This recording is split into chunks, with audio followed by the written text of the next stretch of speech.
इसके बाद फिर दादी कहती हैं, दादी ने कहा कि मेरे पास बहुत है, पैसे हैं, मेरे पास परिवार है अच्छा, लेकिन मैं अभी भी क्या हूँ, डिपेंडेंट हूँ। ठीक है, कि मैं दूसरों के ऊपर डिपेंड हूँ, मैं इंडिपेंडेंट क्यों नहीं हूँ। तो ये जब बातें सुनती है तो जो वो बेटी है उनकी ग्रैंड चाइल्ड है, उनकी जो पोती है, कौन, जो सुधा है, जो ऑथर है, वो कहती है कि आज से हम क्या करेंगे। सबसे पहले तो दादी ही अपना कहती है कि मुझे सीखना है।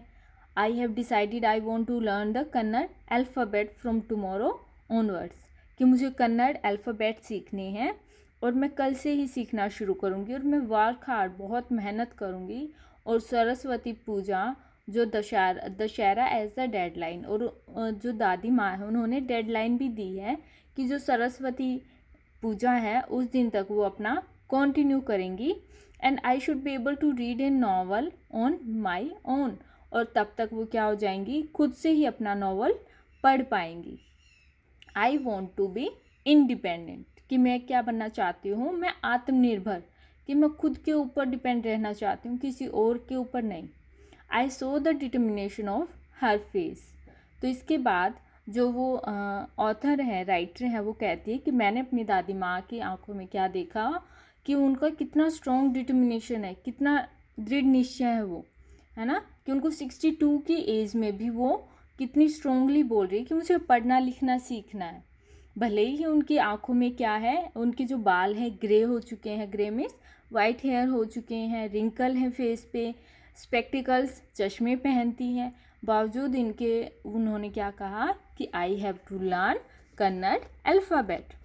उसके बाद childishly I made fun of the old lady, उन्होंने अपनी दादी माँ का क्या किया, बच्चों की तरह मजाक बनाया कि दादी माँ आप तो 62 साल की हो, 62 ईयर्स के, और अभी आपको सीखना है अल्फ़ाबेट, है ना। लेकिन for a good cause if you are determined you can overcome anybody but I will do it. उन्होंने क्या कहा कि अगर हमें, जो ऑथर है, कि किसी गुड रीज़न की वजह से हम किसी चीज़ के लिए डिटरमाइंड हैं तो हमें वो पक्का करना चाहिए। हमें जो हमारे ऑब्स्टेकल्स हैं, मीन्स जो उनके बीच में बाधाएं हैं उस काम के बीच में, उनको हमने दूर करना और वर्क हार्ड करना है।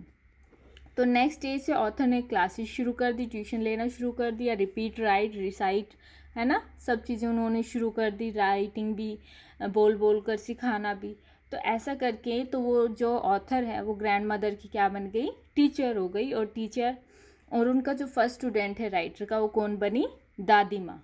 She was my first student and I would become, little did I know then that one day I would become a teacher. और तब तक उनको थोड़ा थोड़ा क्या हो गया था, आभास हो गया था कि वन डे वो क्या बनेंगी, she will become computer science teacher, है ना। तो Dussehra festival Dussehra festival came as usual, हर साल की तरह दशहरा फेस्टिवल भी आ गया। और तब तक उन्होंने सीक्रेटली, जो राइटर है, उन्होंने काशी यात्री जो नॉवल है वो उन्होंने परचेज कर लिया था। बाय देन वो पब्लिश्ड हो गया था। My grand mother called me to Pooja palace, उनकी जो ग्रैंड मदर है उन्होंने उनको पूजा प्लेस पे बिठाया और उनको सिट डाउन करने के लिए बोला कि आप बैठ जाओ। और उन्होंने उनको क्या दिया, फ्रॉक मटेरियल एक गिफ्ट किया। क्यों, क्योंकि जो दादी माँ है उन्होंने, जो राइटर है, उनको क्या कंसिडर किया, अपना टीचर, ठीक है, और उनके फीट को भी टच करने लगी। लेकिन जब ऐसा देखा राइटर ने तो वो क्या हो गई, टेकन अबैक, वो पीछे की तरफ चली गई सरप्राइजिंगली, कि ये क्या हो रहा है दादी, हमें बड़ों के पाँव छूने चाहिए, आप मेरे पाँव क्यों छू रहे हो। तो दादी ने रिपीट में क्या आंसर दिया, दादी ने रिपीट में आंसर दिया कि हमेशा किन के पाँव छूते हैं, अपने टीचर के, बड़ों के और गॉड के, और लेकिन आप तो मेरे लिए क्या हो, मेरी टीचर हो, इसलिए मैंने कोई गलत नहीं किया। तो इस तरीके से जैसे दादी माँ ने उनके पाँव छुए एज ए टीचर, तो ऐसे ही जो राइटर हैं उन्होंने भी अपने डिसिप्लिन मीन्स अपने ग्रैंड मदर को क्या किया, जो नॉवल वो परचेज करके लाई थी काशी यात्री, तो उन्होंने उनको गिफ्ट किया। और ऐसा देखकर उनकी दादी क्या हो गई, बहुत ज़्यादा हैप्पी हो गई। I did return her namaskar to her by touching her feet and gave my gift to my first student.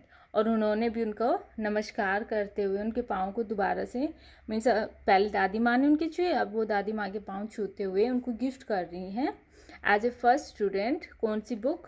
Kashi यात्री। और जो कि इनकी लिखी हुई थी त्रिवेणी की। पब्लिशर्स नेम क्या था? Triveni. I knew that my student had passed with flying colours. और मैं जानती थी कि मेरी जो फर्स्ट स्टूडेंट है वो क्या हो गई है, अब उड़ने लग गई है, मीन्स वो बहुत ज़्यादा खुश हैं। तो ये चैप्टर यहाँ पे ख़त्म हो जाता है क्योंकि लास्ट वीडियो में हमारा थोड़ा सा चैप्टर रहता था। ओके, तो अब हम बात करते हैं इसकी बैक एक्सरसाइज की।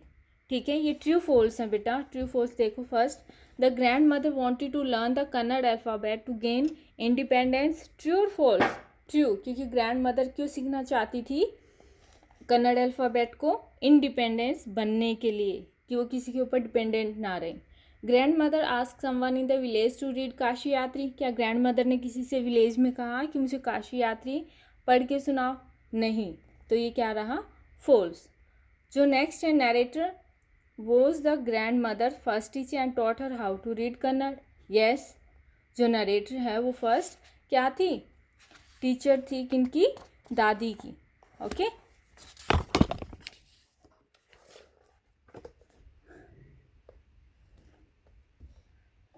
नेक्स्ट है हमारा, grand mother believe that there was noise limit for learning. Yes, it is true. और नेक्स्ट है हमारा, grand mother touch the narrator's feet as a mark of respect for her as a teacher. Yes, it is true, क्योंकि grand mother ने narrator के पाँव किस लिए touch किए, छुए? क्योंकि उनको एज ए टीचर कंसिडर किया। क्या narrator was disappointed with the progress her grand mother made in learning to read? क्या जो नरेटर थी वो डिसअपॉइंटेड थी? नो, वो तो हैप्पी थी, है ना? तो ये क्या रहेगा? फॉल्स। नेक्स्ट है बेटा, नेक्स्ट एक इन्होंने पैराग्राफ गिवन है, उसी के बिहार पर क्वेश्चन आंसर करने हैं। तो फर्स्ट का रहेगा हमारा strong will. The phrase never seen her cry in the most difficult situation tell us the grand mother was strong willed. कि नेवर सीन हर क्राई, कि उन्होंने कभी नहीं देखा था कि उनको रोते हुए। तो ये क्या शो करता है? कि वो स्ट्रॉन्ग विल्ड, कि कितनी स्ट्रॉन्ग लेडी थी वो, है ना?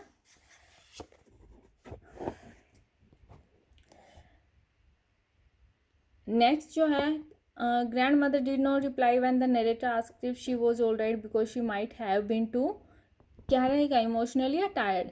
जब ग्रैंड मदर से नरेटर ने पूछा कि आप ठीक हैं, और वो जब रो रही थी, तो इसका मतलब क्या था? वो बहुत ज़्यादा इमोशनल हो गई थी।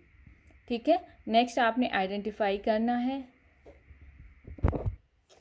ये आप खुद से थोड़ा सा रीड करके तब आप फाइंड आउट करेंगे तो अच्छा है। वैसे एक और है 5th नंबर का, उसमें क्या है? Following aspect is not emphasised in the given extract. तो इसमें जो हमारे एक्सक्लूड रहेंगे A, B एंड D, और C will be the right answer. The grand mother regret over her lack of education, कि ग्रैंड मदर को अपनी education ना लेने पर क्या था? अफसोस था। आज के लिए इतना ही, बचे हुए सेक्शन हम नेक्स्ट वीडियो में कवर करेंगे। Thank you for watching.